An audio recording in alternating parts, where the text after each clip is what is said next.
자, 오늘 말씀으로 봅니다. 오늘은 무슨 권세로 이 일을 행하느냐, 무슨 권세로 이 일을 행하느냐라는 이 질문에 대하여 오늘 말씀을 나누고자 합니다. 베드로와 요한이 구시 기도 시간에 성전에 올라가다가 나면서부터 못 걷게 된 사람, 40여 세나 되었더라. 40여 년 걷지도 못한 이 사람 불쌍히 여기고, 은과 금 없지만 나사렛 예수의 이름으로 일어나 걸으라.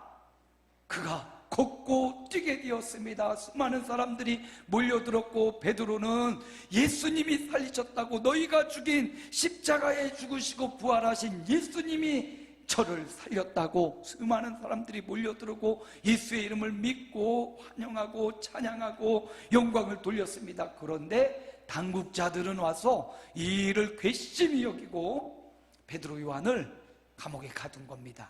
그날 밤을 새우고 아침이 되었어요. 그때 이제 이 당국자들이 나옵니다. 그들이 누군가 봤더니 오늘 말씀 5절 6절 함께 읽습니다. 이튿날 관리들과 장로들과 서기관들이 예루살렘에 모였는데 대제사장 안나스와 가야바와 요한과 알렉산더와 및 대제사장의 문중이 다 참여하여, 그러니까 지금 여기 나타나고 있는 사람들은 굉장히 유대 사회에 주름을 잡고 있는 권세 있는 사람들이에요.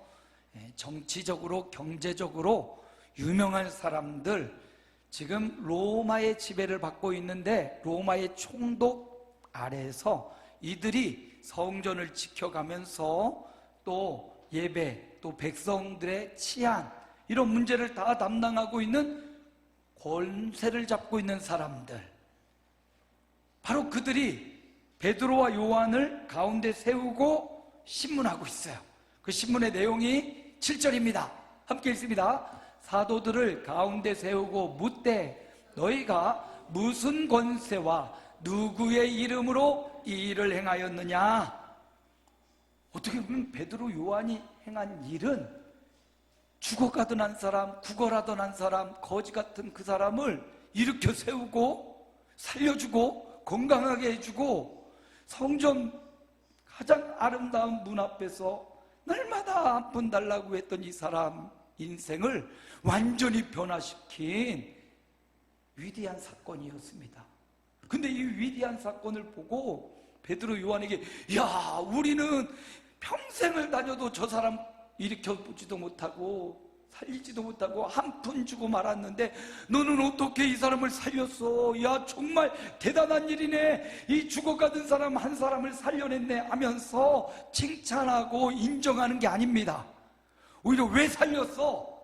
누가 살리라고 했어? 야단을 치고 있는 겁니다. 그러면서 이 사람들의 말이 무슨 권세로 이 일을 행하였느냐? 권세, 힘. 이 권세라는 말이 헬라어로 듀나미스라는 말인데요, 능력, 힘, 아주 큰 군사의 군사력, 이런 걸 의미해요. 어떤 힘으로, 어떤 능력으로, 왜 이 사람을 살려냈느냐? 라고 묻고 있습니다. 저는 오늘 이 권세에 포커스를 맞췄어요. 권세는 힘과 능력이라고 했는데, 우리가 이 땅을 살아가면서요, 누구나 다 하나님이 주신 힘과 권세가 있습니다. 그 권세로 무엇을 위해 살아가느냐? 첫째는 먹고 사는 일을 하는 거예요. 이 땅에 태어나서 하나님이 주신 그 권세, 힘을 가지고 먹고 살아가는 겁니다. 태어나서 먹고 살아가는 일 중요합니다. 이 먹고 사는 일을 어떻게 할 것이냐? 자신의 재능과 달란트를 따라서, 혹은 사회가 필요한 그 역할과 기능을 따라서 직업을 갖고 또 사업을 벌이고 개인적으로 혹은 단체적으로 그 일을 해서 결국 그 대가를 받고 먹고 사는 겁니다. 하나님은요, 그 누구에게나 이 땅에 살아가는 사람에게 재능을 주셨어요.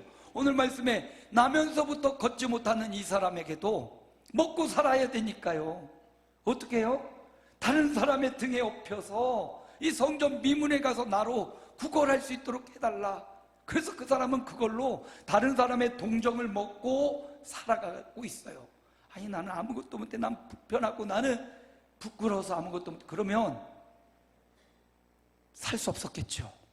근데 그가 부끄러움, 힘들고 어려움, 창피함 무릅쓰고 지금 그 자리에 나와서 먹고 살기 위해서 지금 동냥을 하고 있는 거예요.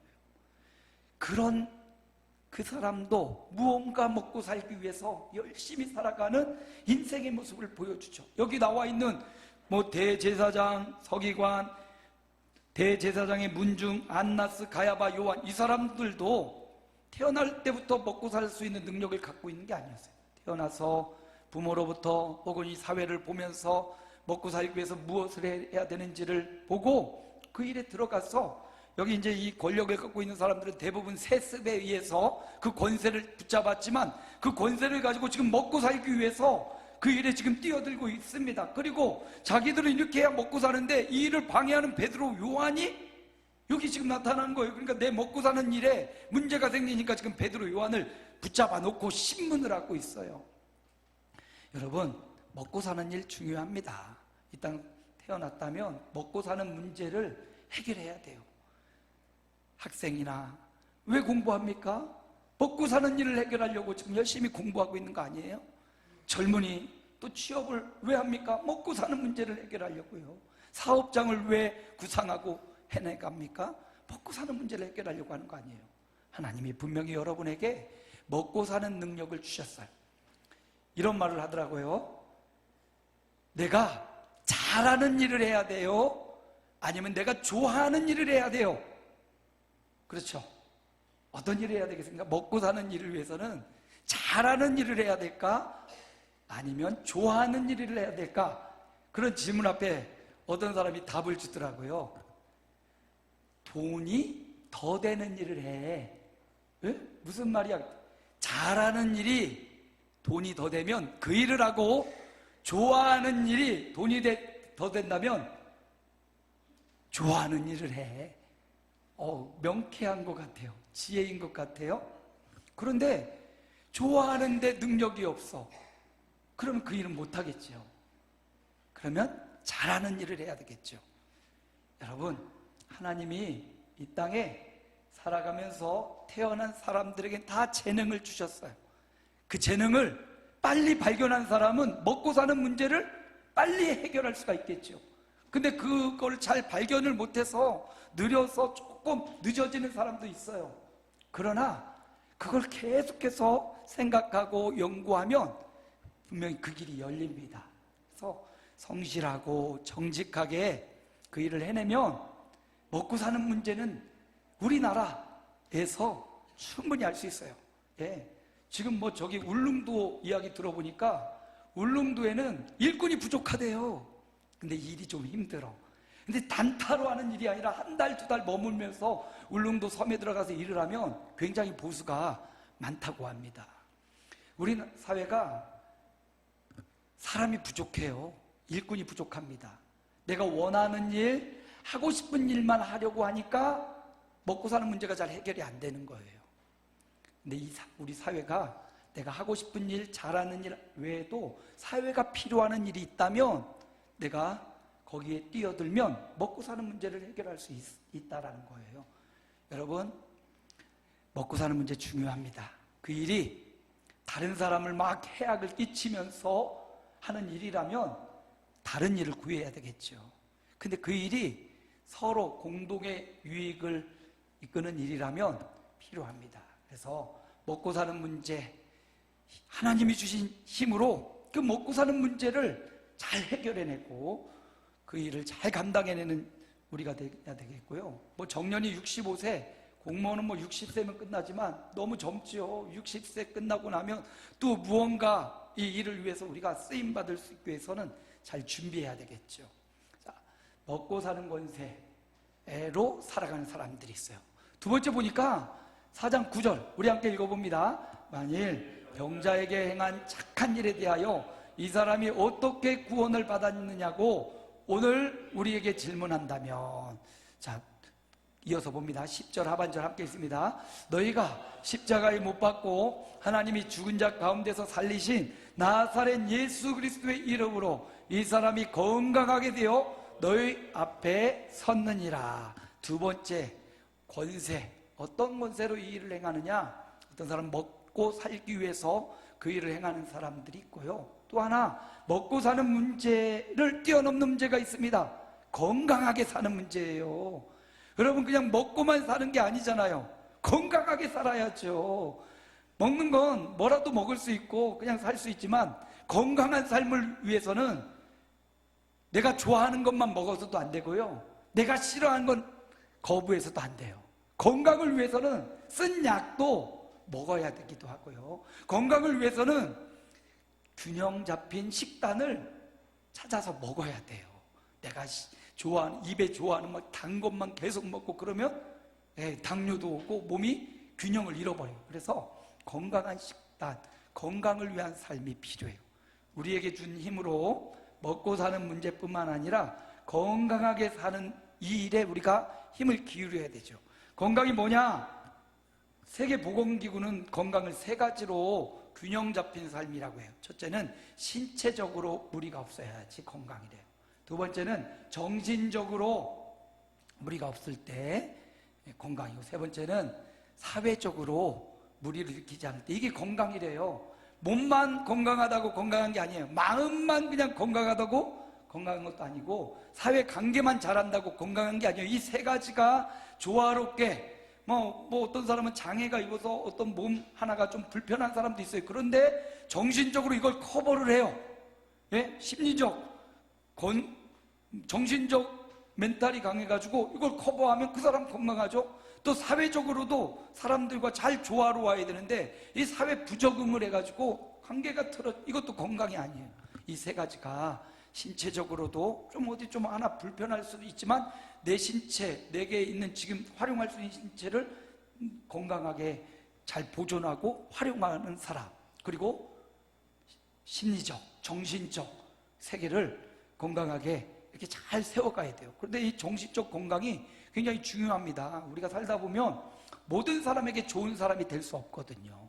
그래서 누군가에게는 이렇게 손가락질 당할 그런 상황도 오고, 누군가 내 뒷이야기를 막 하고 있을 때 딱 발견하면 굉장히 기분이 나쁜데, 어떤 이 멘탈이 약한 사람, 이 정신적 건강이 없는 사람은 그것 가지고 상처를 받아가지고 굉장히 오랜 세월 해결하지 못하는 아픔 갖고 있는 사람들이 있어요. 이게 정신적 문제죠. 이 정신적 건강을 잘 챙겨야 됩니다. 어떻게 정신적 건강을 챙기냐? 어떤 이 신체적 문제, 정신적 문제, 사회적 문제가 한 가지만 딱 하지 않고 이렇게 다 연결되어 있는데, 주로 신체적 문제를 해결하기 위해서는 운동을 하는 거죠. 신체적 문제를 해결하기 위해 정기적인 운동을 통해서 내 몸을 챙길 수 있어야 돼요. 그리고 정신적 문제는요, 마음의 문제이기 때문에 책을 읽거나 간접 경험들이나 경험들을 많이 쌓아서 이 정신적 건강함, 정신의 근육을 키워낼 수 있습니다. 그리고 사회적, 관계적 문제는 소통하는 거죠. 자꾸 다른 사람들의 입장과 역지사지해서 다른 사람의 입장을 생각해주고, 이렇게 할 때 사회적 관계가 개선될 수 있습니다. 자, 여러분, 하나님이 주신 이 권세, 먹고 사는 문제, 더 나아가 건강히 살아가는 문제, 이 건강에 대해서 신체적, 정신적, 또 사회적, 여기에 한 가지 더 한다면 영적인 소통, 영적인 균형이 잡힐 때 진짜 건강한 사람이죠. 여러분, 무슨 권세로 이 일을 행하느냐? 먹고 살기 위해서 그들은 이렇게 행할 수도 있고요, 건강함을 위해서 이 일을 행하고 있을 수도 있어요. 세 번째, 하나님 우리에게 주시는 세 번째 권세가 있어요. 사도행전 4장 11절, 우리 함께 읽습니다. 이 예수는 너희 건축자들의 버린 돌로서 집 모퉁이의 머릿돌이 되었느니라. 예수님에 대한 이야기를 가지고 와서, 예수님을 너희가 건축자들이 버렸습니다. 버렸지만 이 예수님이 후에 보니까 건축에 있어서, 건물에서 가장 중요한 모퉁이의 돌이 예수님이 되셨다라는 말씀이거든요. 이 말씀을 쉽게 풀이하면 12절 말씀으로 이어질 수 있어요. 우리 함께 읽어봅시다. 다른 이로서는 구원을 받을 수 없나니 천하 사람 중에 구원을 받을 만한 다른 이름을 우리에게 주신 일이 없음이라 하였더라. 다른 이로서는 구원을 받을 수 없다. 자, 여기에 세 번째 권세가 나와요. 첫째는 먹고 사는 힘이었다면, 두 번째는 건강하게 사는 힘이었고, 마지막 세 번째는요, 구원받고 영원히 사는 힘을 의미합니다. 구원받고 영원히 사는 힘, 권세. 그런데 이 구원과 영생의 힘은 어디로부터 주어지느냐? 오늘 다른 이로서는 구원을 받을 수 없다. 천하 사람 중에 구원받을 만한 다른 이름을 우리에게 주신 일이 없다. 그 이름이 누구입니까? 나사렛 예수의 이름.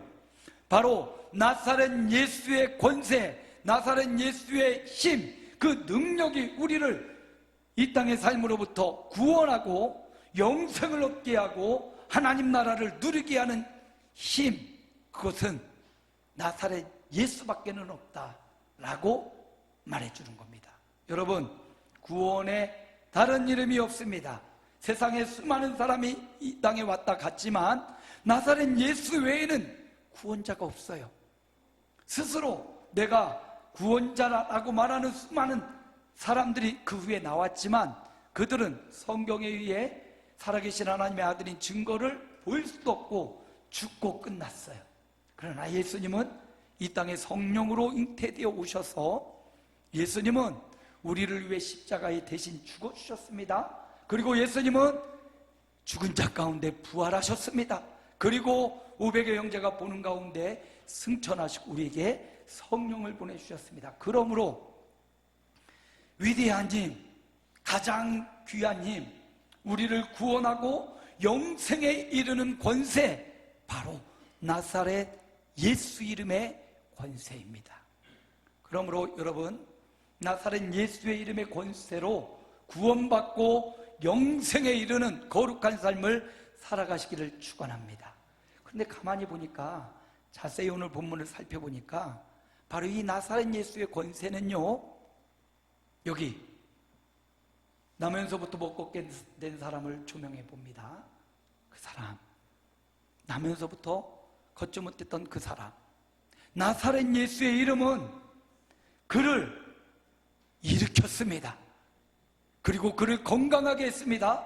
그리고 뒤에 보면 그가 이 변론장에 나와서 그들 가운데 있는 걸 볼 때 그가 나사렛 예수의 이름을 믿고 영생을 얻었어요. 자, 그러면 다시 한번 돌아가 보면 우리 먹고 사는 문제, 이건 내 힘과 내 능력에 달려있지.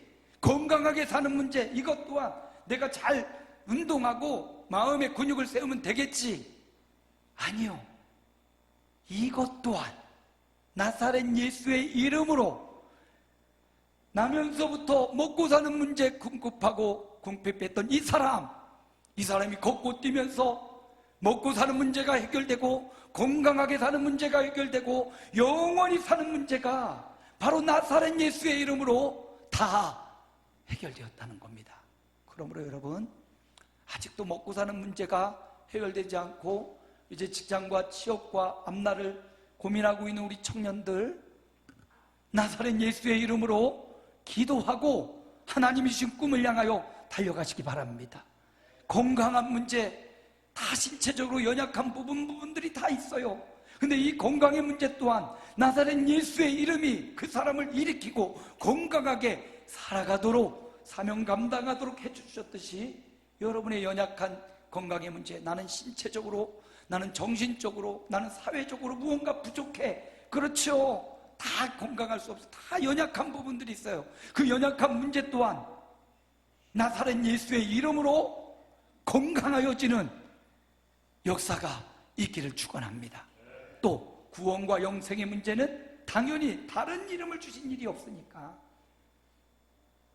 하나님의 교회, 뭐 이만희, 신천지, 혹은 문봉교, 또 이 세상에 있는 안산홍층이 수많은 사람들이 자기가 구원자라고 하는데 거기가 아니라 천하 사람 중에 다른 이름을 주신 일이 없으니 나사렛 예수의 이름으로 구원받고 영생을 누리고 또 이 땅에서 거룩한 삶을 살아갈 수 있는 힘, 그 힘이 어디서 나오냐? 나사렛 예수의 이름으로부터 나온다는 사실. 그 나사렛 예수의 이름으로 먹고 사는 문제, 건강하게 사는 문제, 구원과 영생과 거룩해지는 성화의 문제가 예수 이름 안에 있다 라는 이 진리의 말씀 베드로가 전하고 있습니다. 오늘 저와 여러분 이 말씀 붙잡고 두나미스, 이 권세, 힘 바로 주님께로부터 나온다. 나사렛 예수 이름으로 기도하여 여러분의 먹고 사는 문제, 여러분의 건강한 삶의 문제, 구원과 영생의 문제가 해결되는 권세 있는 한 주간을 보내시기 바랍니다. 마무리합니다. 무슨 권세로 이 일을 행하느냐? 라고 묻는 그 질문 앞에 세 가지 권세가 있어요. 먹고 사는 권세가 있고요, 건강하게 사는 권세가 있고요, 이 모든 권세를 아우르는 구원받고 영원히 사는 예수 이름의 권세. 오늘 성도들은 이 세 번째 예수 이름의 권세로 여러분의 인생에 먹고 사는 문제, 진로의 문제, 앞날의 문제, 미래의 문제, 건강의 문제, 구원과 영생과 성화의 문제가 나사렛 예수 이름으로 기도하여 해결되는 한 주간 생애가 되시기를 주님의 이름으로 축복합니다.